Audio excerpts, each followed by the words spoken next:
y el riñón izquierdo lo tenía, los dos tenían como que pero la arterial con la extra de cobre, y un pedazo está viviendo en Colinas y el otro estaba igual con y para tener que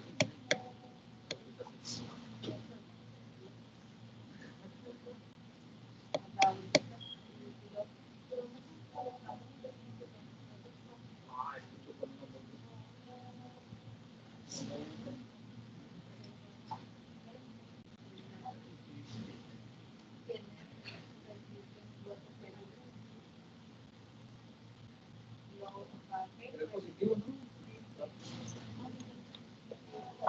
Gracias.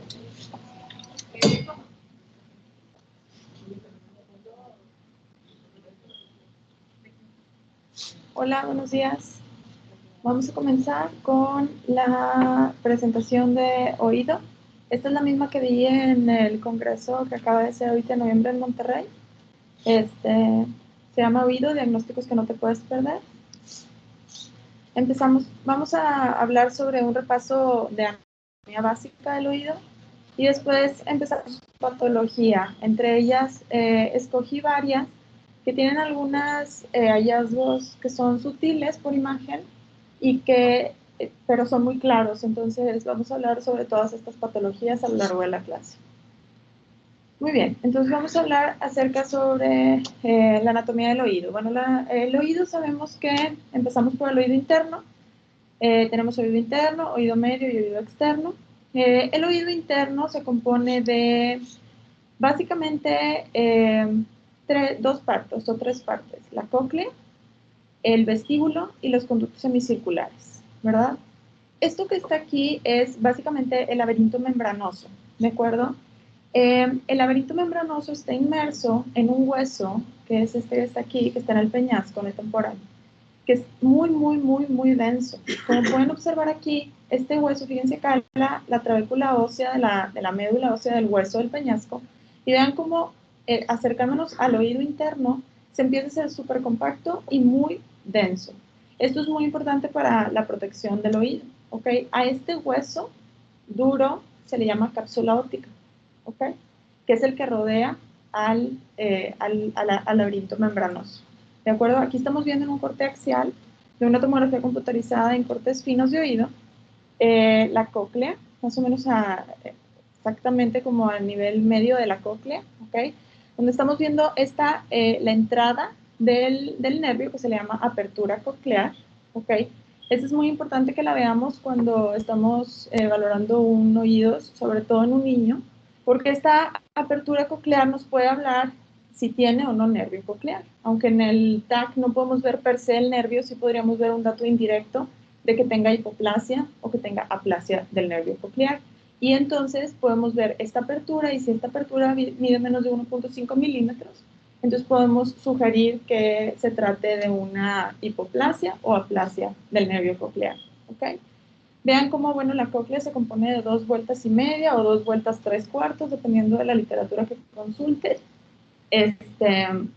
Y después, posteriormente, está el vestíbulo y los conductos semicirculares. Vean aquí como estos reconstrucciones MIP de un TAC de oídos, donde se observa cómo la cóclea está más anterior y más inferior que la mayoría de los conductos semicirculares, ¿ok? En esa situación se encuentra la cóclea. Vean cómo los conductos semicirculares son tres: son el superior, el posterior y el lateral, ¿ok?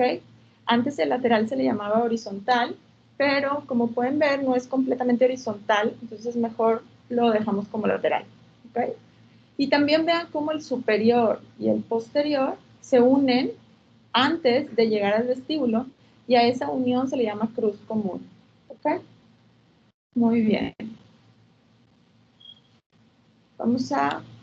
bueno, entonces aquí les puse unos dibujos para representar cómo está constituido la cóclea por dentro, ¿ok?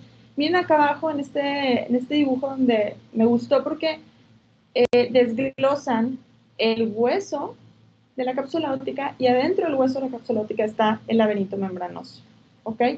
El laberinto membranoso está inmerso en una, aparte, o sea, el laberinto membranoso tiene endolinfa, y adentro de la cápsula óptica, en medio entre la cápsula óptica y la endolinfa, se encuentra la perilinfa, ¿ok? Entonces, y aquí me gustó este dibujo porque representa perfecto cómo la cóclea, sobre todo en la escala vestibular, se une a la ventana oval.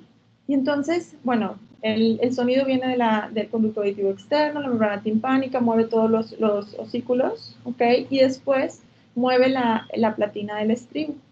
Y al momento de mover la platina del estribo, transmite las ondas a través del líquido, ¿ok? Que esta es la perilinfa, ¿ok? Y esto se transmite hasta la helicotrema, que es la parte más, es el pico, digámoslo de alguna forma, de la cóclea, y después se transmite hacia la misma perilinfa, pero ahora hacia la escala timpánica. Y vean cómo la escala timpánica disipa el sonido a través de la ventana redonda. ¿Ok? Ahora, este movimiento de sonido hace que se mueva esta membrana, que se llama membrana de Reisner.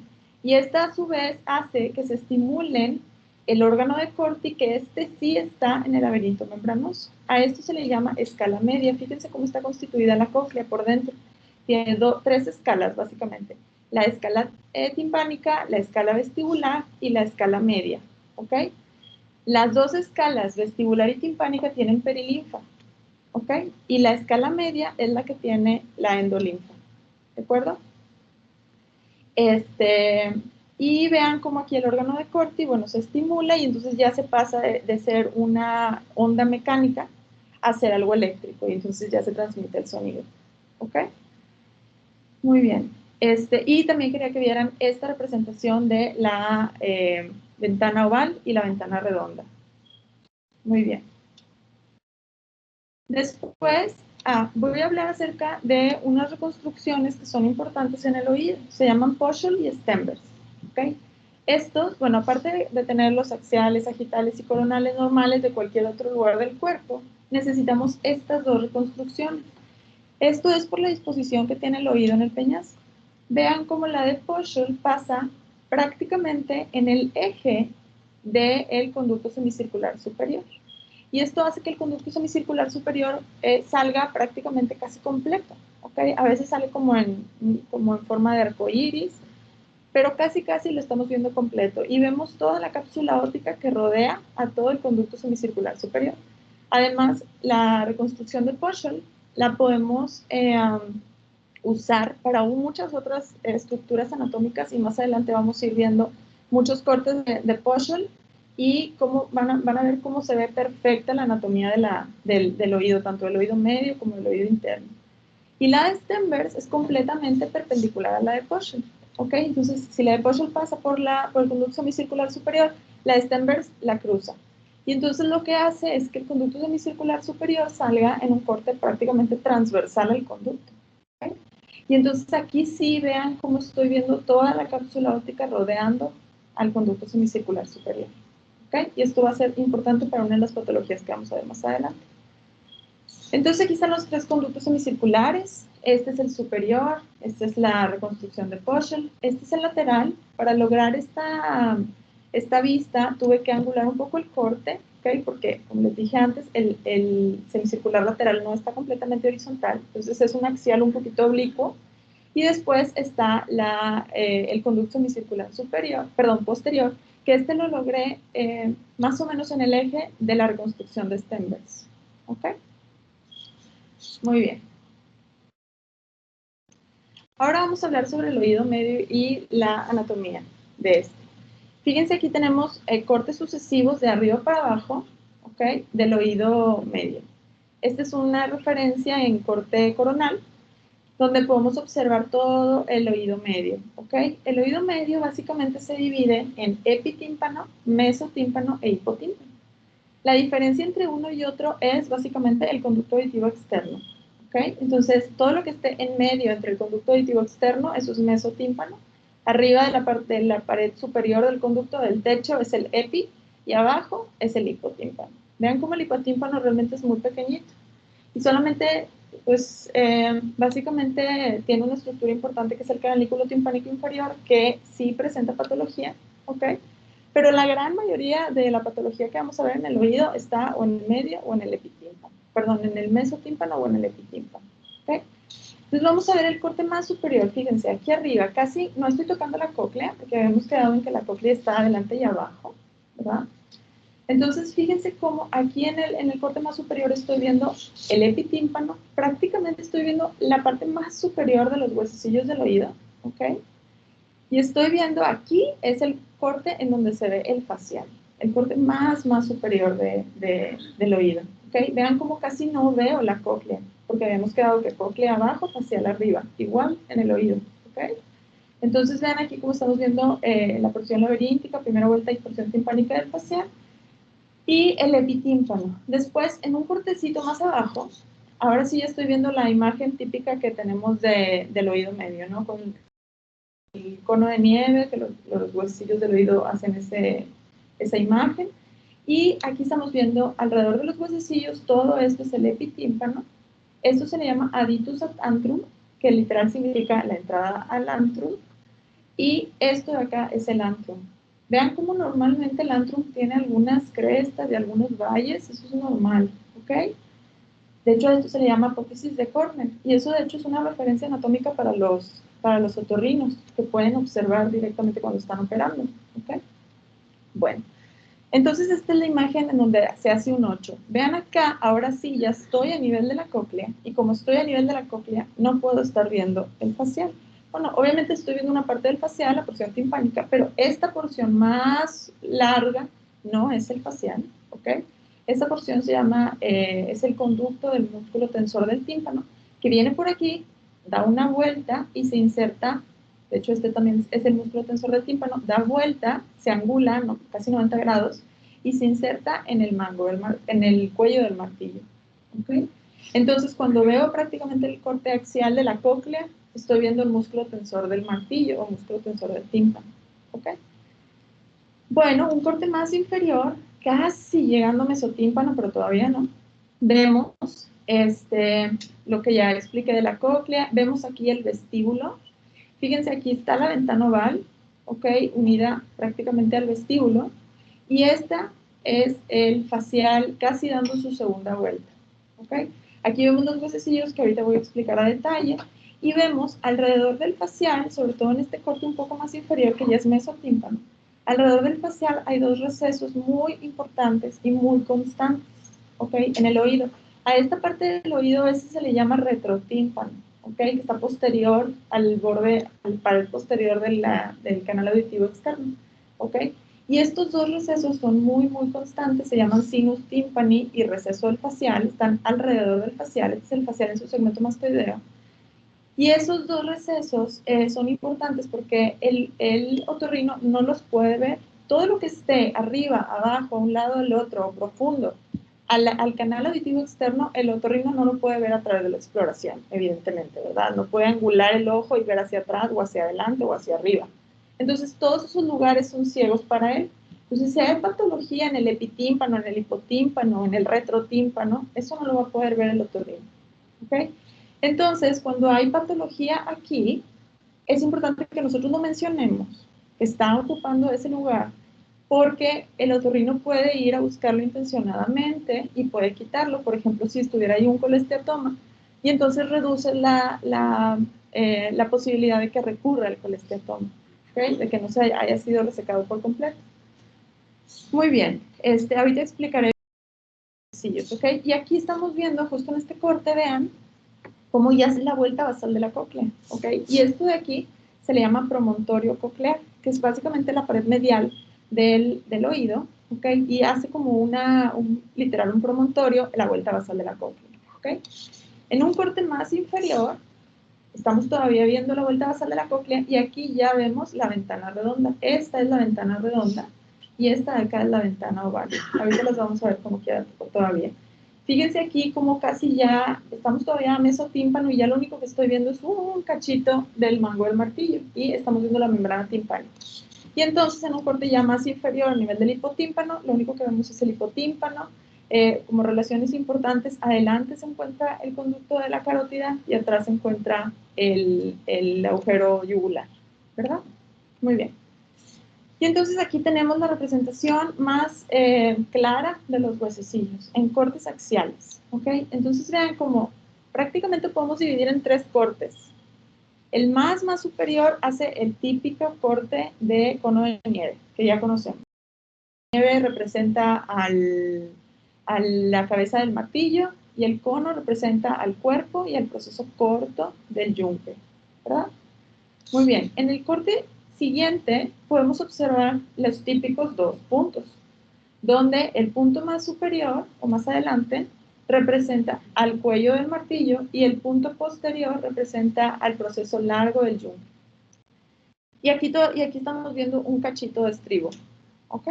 Y después, en un corte más inferior, estamos viendo 2 líneas, donde la línea anterior es el mango del martillo y la línea posterior realmente es la articulación yunque-estribo, que aunque es una articulación y podríamos incluso ver una diferencia o una separación entre el yunque y el estribo, a veces no se puede ver y entonces se representa como una línea. ¿Ok? Entonces, cono de nieve, 2 puntos, 2 líneas. Muy fácil. Y si sabemos qué quiere decir cada uno, ya sabemos si algo está alterando uno u otra huesecillo del oído. ¿Ok? Muy bien. Y entonces, el martillo, fíjense cómo en esta reconstrucción de Poschel, pero no justo en el lugar del semicircular superior, sino orientándolo en la cabeza del martillo, vemos prácticamente la anatomía de todo el martillo. Vean qué bonito se ve, con su cabeza, el cuello, el proceso lateral y el mango del martillo. Vean el mango, cómo está unido a la membrana timpánica, ¿ok? La membrana timpánica es muy delgadita y la porción donde se ve regularmente es en la pars tensa de la membrana timpánica, que básicamente es todo excepto la parte aquí superior, que se llama pars flácida. ¿Okay? En la pars flácida es muy difícil de ver, excepto que tuviera patología. ¿Okay? Muy bien. Y medial a la pars flácida se encuentra el espacio de Prusak, ¿verdad? Muy importante este espacio para el colesteatoma. Muy bien. Obviamente en el cono de nieve ya sabemos que representa el martillo. Y fíjense, este es un corte coronal estricto. Y vean cómo la articulación incudo maleolar o martillo con yunque hace un corazoncito. ¿Ok? Que este corazón es importante que veamos una línea pequeñita. ¿Ok? Pero si la vemos súper marcada y pareciera que estuviera roto, entonces eso es la luxación de la articulación. ¿Ok? Pero vean, esto es lo normal, el epitímpano, ¿ven? Después tenemos al yunque, otra vez la reconstrucción de Poschel, nada más que más atrás, a nivel del cuerpo del yunque, y podemos ver casi el yunque en su totalidad, excepto que obviamente no podemos ver el proceso corto en este corte, ¿verdad? Acá está el proceso corto, de hecho, esta partecita de aquí se le llama fosa del yunque, ¿ok? Que es exactamente donde queda el proceso corto, y ahí hay unos ligamentos, el ligamento posterior del yunque importantes. Y después, acá en la reconstrucción de Poschel podemos ver su cabeza, su cuerpo, su proceso largo, y hay una partecita que siempre olvidamos que se llama proceso lenticular. Ese hace un ángulo casi de 90 grados con el proceso largo, y este es el que se articula con la cabeza del estribo. ¿Ok? Entonces, aquí estamos viendo la articulación yunque-estribo prácticamente. ¿Ok? Y entonces después podemos ver el estribo. El estribo, como lo pueden ver aquí, tiene una orientación hacia abajo y hacia arriba, de lateral a medial. ¿Ok? Entonces, para poderlo ver así en su totalidad, cabeza, cuello y las 2 cruras y la porción de la membrana redonda o ventana redonda o base del estribo, tendríamos que hacer esta como angulación para poder ver todo el estribo. Si no la hacemos, si los vemos en cortes coronales, axiales, o vemos la cabeza o vemos las cruras, ¿ok? Porque el estribo tiene esa angulación. Muy bien.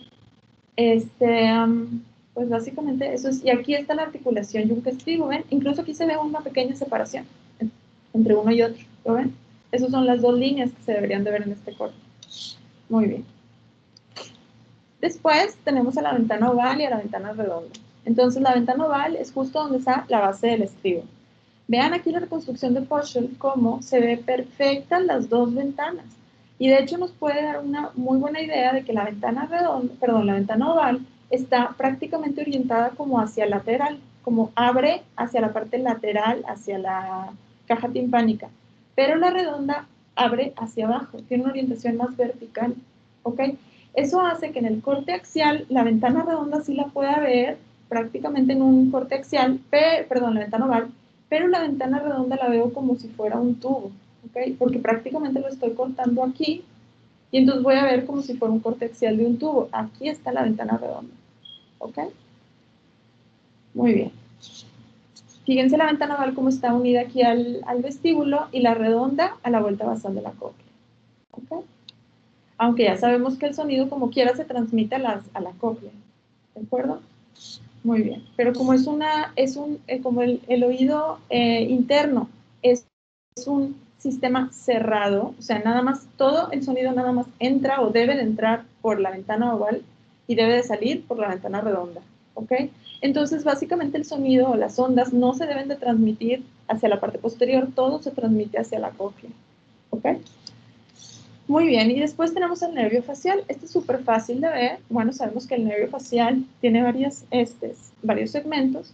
Fíjese, en el corte más superior, donde casi no veo cóclea, aquí estamos viendo la porción canalicular, ¿ok? A través del canal auditivo interno. Después la porción laberíntica, la primera vuelta del facial.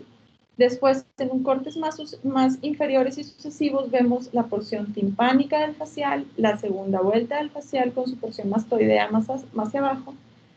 Vean cómo en el corte sagital, aquí estamos viendo la porción mastoidea, que es esta de aquí, por eso se ve como en una porción, como un corte transversal del facial, porque la porción mastoidea es vertical, ¿verdad? Pero la porción timpánica, aunque es hasta cierto punto horizontal, no es completamente horizontal, entonces no lo vamos a ver en un corte axial completamente, ¿ok? Entonces por eso lo vemos aquí adelante y luego un poquito más atrás, a lo mejor falta un corte ahí en medio. Estamos viendo la porción timpánica en cortes sucesivos, ¿ok? Vean aquí en corte coronal, aquí está el corazón que les hablaba anteriormente, cómo el facial hace esta imagen de Gary, ¿ok? En donde los dos ojitos de Gary son el facial, los dos. Nada más que la porción medial es la porción laberíntica, ese corte más o menos está aquí. Entonces estoy agarrando laberíntica y timpánica. Entonces, laberíntica es la medial, timpánica es la lateral, ¿ok? Y obviamente pues la cóclea, ¿verdad? Y en un corte un poco más posterior, aquí estamos más o menos al nivel de la ventana redonda, o sea, más o menos como por acá, ¿ok? Perdón, de la ventana oval. Adelantito, allá arriba de la ventana oval, ahí está el facial, ¿ok? A veces tiene posiciones anormales en donde se desciende, o si está atrésica la ventana oval, el facial tiene un trayecto más inferior. Entonces, por eso esta reconstrucción coronal o la de Poschel es muy importante para también valorar el facial, ¿ok? Y entonces hay algunas otras cosas anatómicas importantes que les quise mostrar porque no quiero que se los confundan, sobre todo cuando están viendo un paciente politraumatizado con fracturas, ¿verdad? Entonces, una de las cosas importantes es el acueducto vestibular. El acueducto vestibular es parte del laberinto membranoso, o bueno, tiene endolinfa, ¿ok? Porque el acueducto vestibular va a dar hacia el saco endolinfático, ¿ok? Que básicamente está aquí. El saco endolinfático es imposible de ver por TAC y por resonancia, excepto cuando está anormal. Cuando está anormal, cuando está grande, ahí sí lo podemos observar. Pero mientras esté normal, lo único que vamos a ver es como una escotadura del saco endolinfático, ¿ok? Y básicamente el acueducto vestibular lo podemos ver en la parte posterior del peñasco. Vean, este es un sagital, aquí está el peñasco, ¿ok? Y en la parte posterior se hace esta escotadura, que es la escotadura del saco endolinfático, y luego el acueducto vestibular, que tiene una orientación de abajo para arriba y de lateral a medial, ¿ok? Y va hacia más o menos el lugar de la cruz común. Esta es la cruz común donde se unen el superior y el posterior, ¿ok? Obviamente no se une ahí, se une hasta el vestíbulo, pero por imagen es imposible verlo hasta el vestíbulo. Solamente lo vemos como en orientación hacia la cruz común y ahí se pierde, ¿ok? Y después tenemos a su contraparte el conducto coclear. Contrario al vestibular que tiene endolinfa, tiene perilinfa, ¿ok? Y está orientado o desemboca más o menos en cerca al acueducto, perdón, al agujero yugular, ¿ok?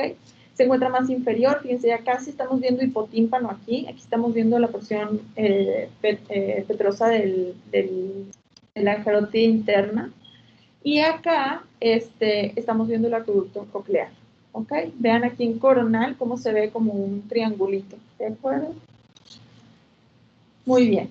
Y el canal subarcuato o petromastoideo también se le llama, por ahí van unas venas y es también muy constante. Es un puntito que se encuentra en medio del conducto semicircular superior y en el corte axial se ve como una montañita que está atravesando al canal semicircular superior.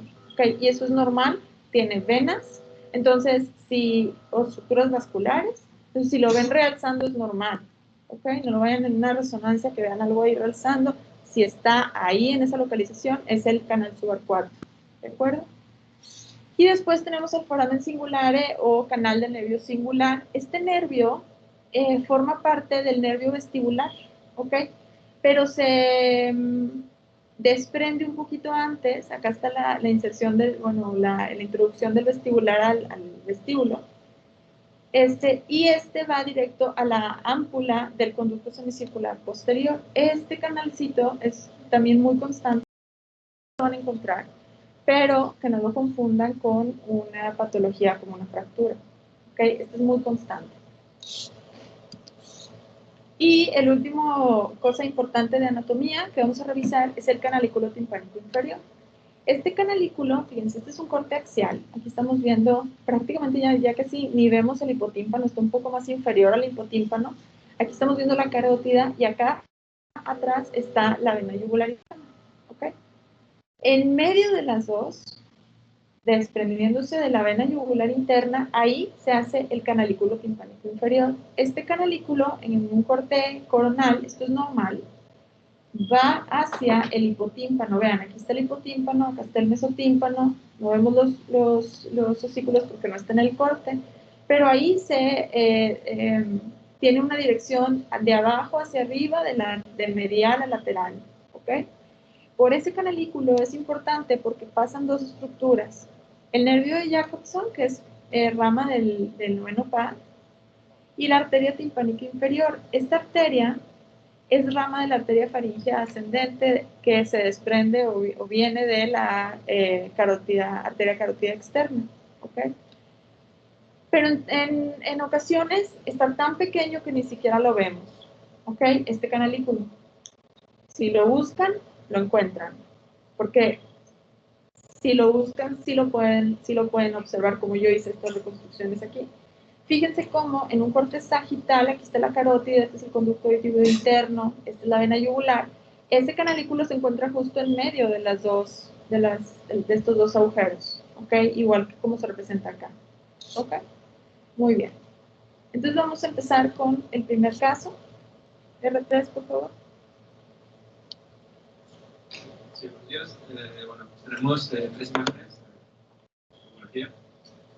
La imagen izquierda es el oído derecho. Está en corte de acción a nivel del tímpano.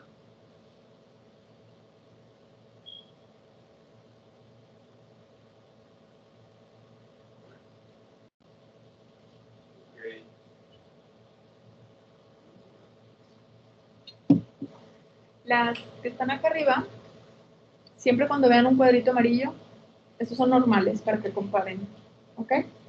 Este de aquí, nada más para representar que esta imagen la saqué orientada en este eje morado, ¿ok? Por eso veo el estribo. Bien. Bueno, entonces, lo que me llama la atención de este estudio, este tipo no se ve bien, pero pues esto correspondería con la ventana oval.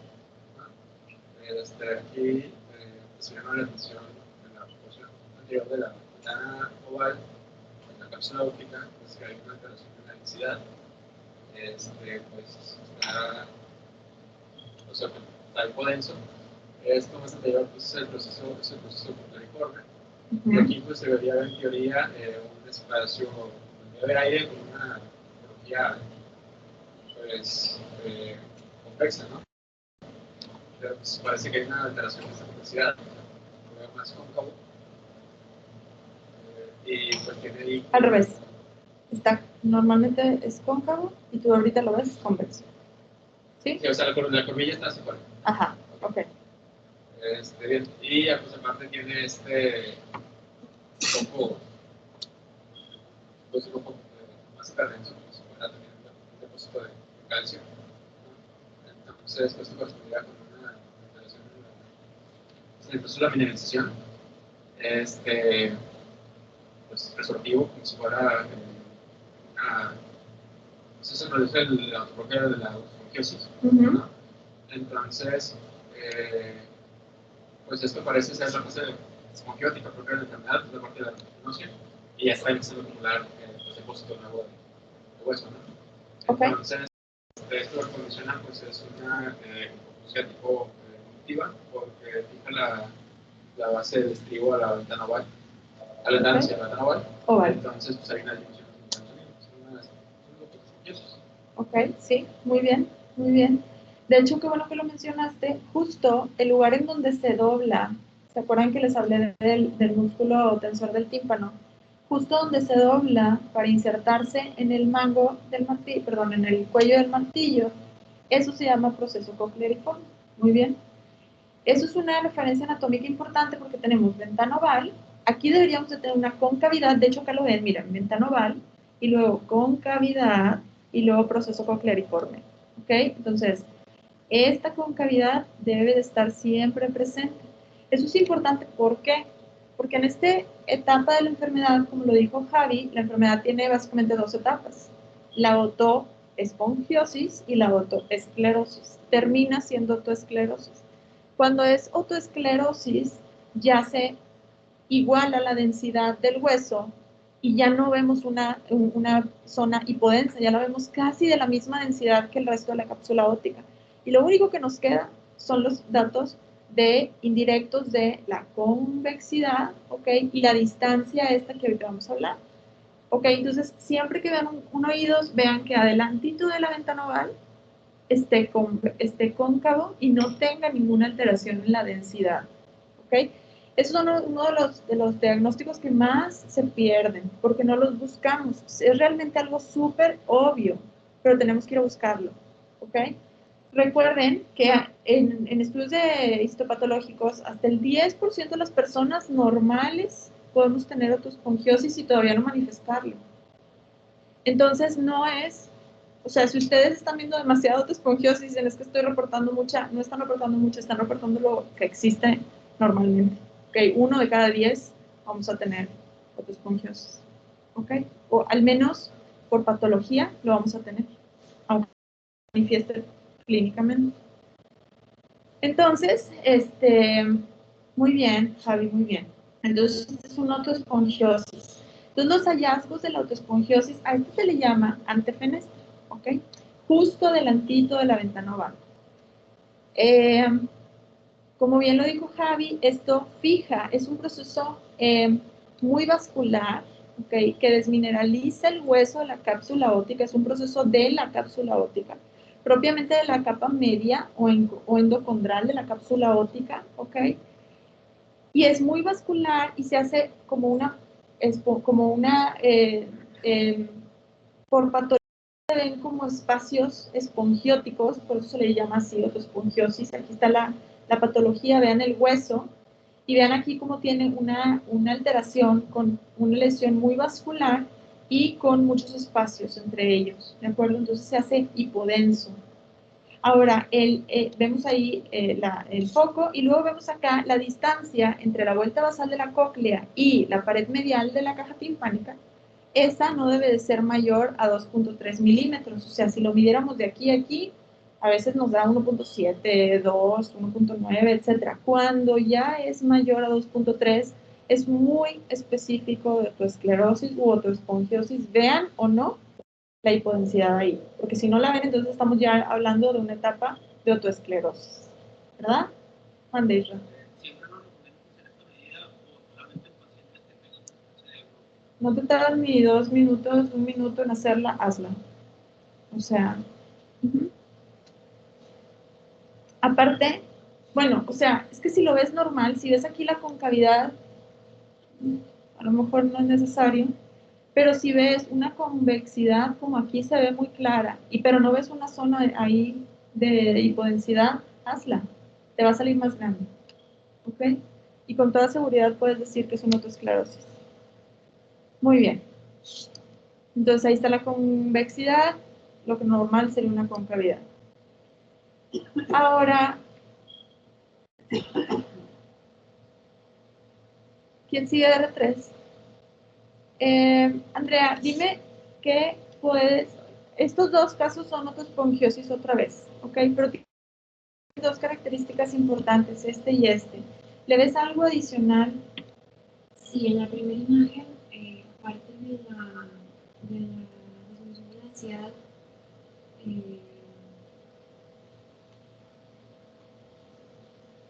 adyacente a la ventana oval, Ajá. esta parte, también veo que está disminuida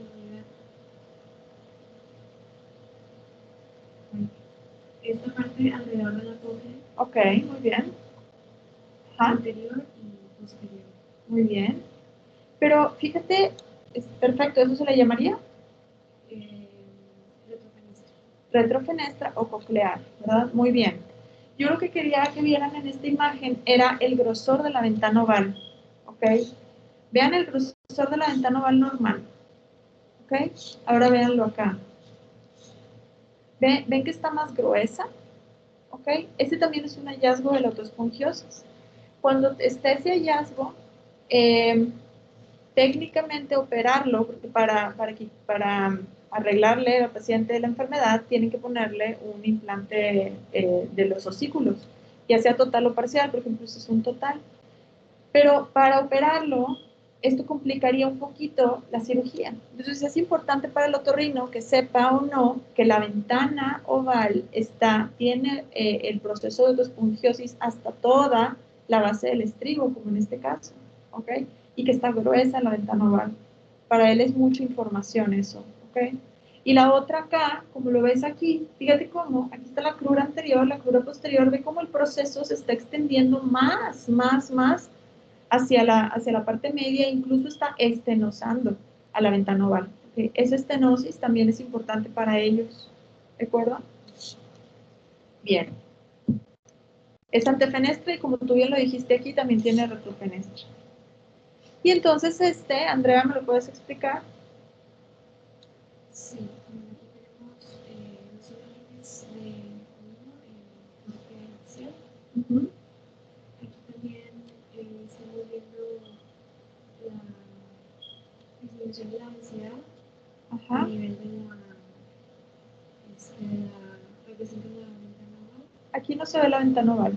Casi estamos viendo la ventana redonda, fíjate, estamos casi a vuelta de sal de la cóclea. También alrededor de la cóclea. Ok, muy bien. Entonces, del otro lado también se observa la disminución de la densidad. Es lo mismo. Es una autoesfongiosis retrofenestra o coclear. Recuerden que retrofenestra no quiere decir que está en la parte posterior de la ventana oval, ¿okay? Sino está profundo a la ventana oval. Y eso quiere decir que profundo sería coclear o incluso adyacente a la ventana redonda. Y eso también es importante. Vean estos cortes ahora sí un poquito más inferiores, donde estamos viendo la vuelta a la basal de la cóclea, el promontorio coclear. Aquí deberíamos estar viendo el conductito transversal del que yo les hablé al principio, que es la ventana redonda, ¿ok?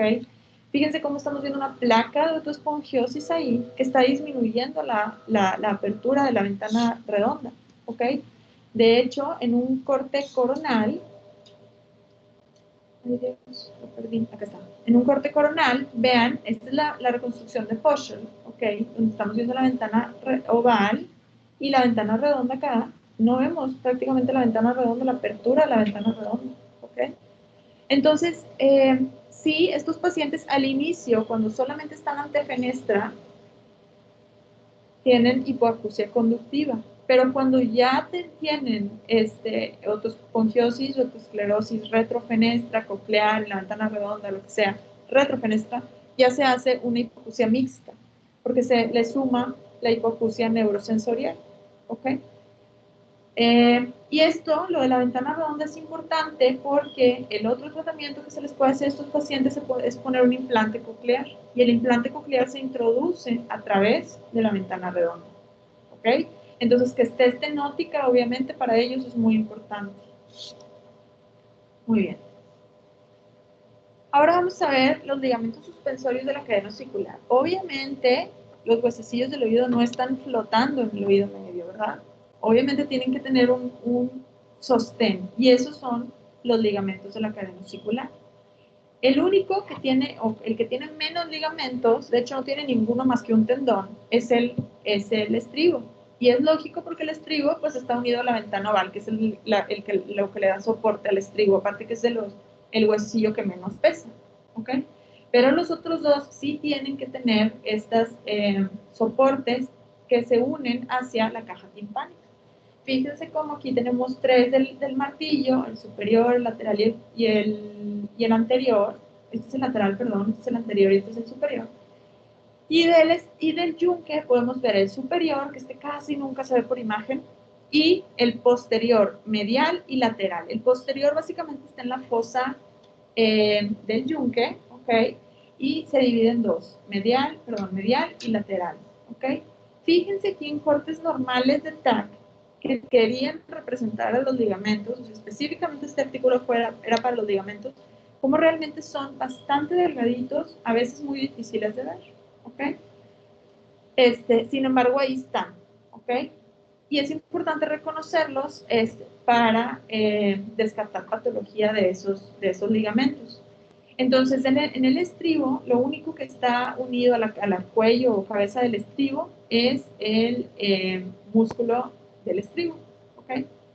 Que viene de la porción posterior, que aquí no se representa, pero viene básicamente de la eminencia piramidal, que es la que está prácticamente en medio del sinus tympani y el receso del facial. Ahí está la eminencia piramidal y por ahí sale el músculo tensor, el músculo del estribo.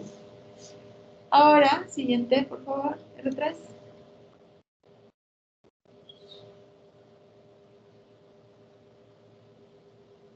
Este paciente también tiene hipoacusia conductiva. Buenos días. Estamos viendo varios cortes.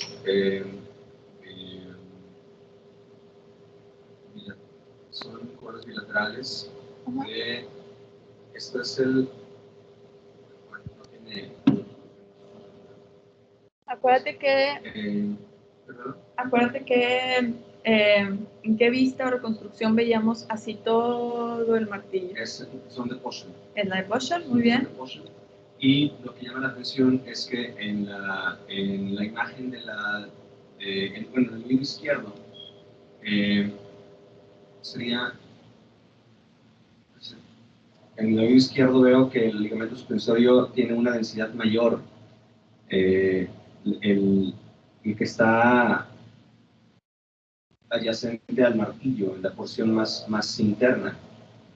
No lo puedo señalar. Perdón, pero, No, en el oído izquierdo, bueno. Perdón, oído izquierdo, Sí. Ok, eso Sí. es el proceso cocleariforme, donde se inserta el músculo tensor del tímpano a el cuello del martillo, ¿ves? De los dos lados está. Nada más que aquí estamos viendo un poquito más de lo óseo que de la densidad de tejidos blandos. ¿Ok? Y ya viéndola bien de vuelta, lo que me llama la atención es que, como ya he mencionado, es difícil ubicar los ligamentos suspensorios en una tomografía. Sin embargo, aquí, a diferencia del lado izquierdo, veo como en el martillo el ligamento suspensorio que correspondería con el superior. Ajá. Este sí lo veo francamente aumentado en la densidad. Ándale. Y lo veo incluso con densidad cálcica, como vería el resto del hueso o el resto del temporal. Ok. Entonces, esto pudiera corresponder con que como fuera la causa de su hipoacusia conductiva. Muy bien, a eso se le llama. Una calcificación o una esclerosis. Fijación osicular. Fijación osicular. Muy bien. Vean cómo acá, del lado izquierdo normal, tiene un gap de aire entre el martillo y el techo del tímpano, que dicho sea de paso, si está el techo del tímpano, bueno, arriba del epitímpano, y si nos vamos a las celillas mastoideas, eso se le llama techo mastoideo, ¿Okay? Entonces hay dos tipos de techo, techo del tímpano y techo mastoideo. Bueno, el tegmen tímpani o techo del tímpano, ahí hay una fusión, literal, está anquilosado. ¿Cómo no va a tener hipoacusia este paciente? Imagínate, no se puede mover el martillo, ¿ok? Está prácticamente súper calcificado el ligamento suspensorio superior del martillo, ¿ok? Y fíjate acá en el corte axial, ¿te acuerdas de los cortes que vimos anatómicamente? Este es el más superior, donde apenas alcanzan a ver los huesecillos. Fíjate del lado izquierdo, cómo tiene el gap de aire entre la cabeza del martillo y el techo del tímpano, ¿ok? Y de este lado está prácticamente fusionado, ¿ok? Entonces esto es una fijación osicular y es causa de la hipoacusia conductiva. A veces por clínica parece como si tuviera otosclerosis, entonces te lo mandan como otosclerosis.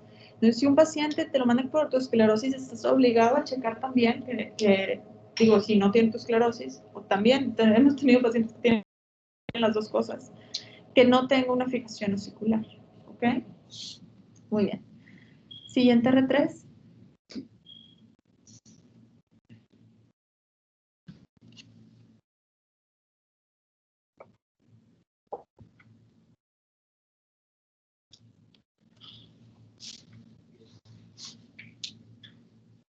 Bueno, estamos en 4 imágenes de tomografía, ventana ósea, cortes axiales, sagitales y coronales. En el corte axial me llama la atención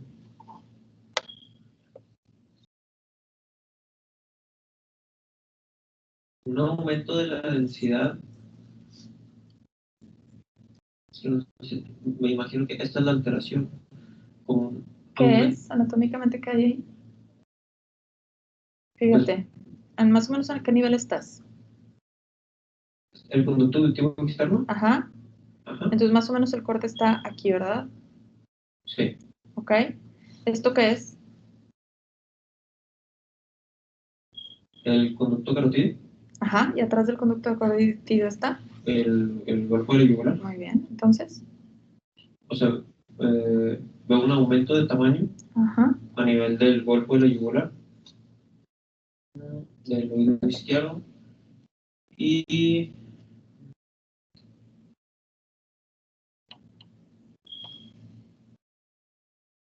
me llama la atención que esta misma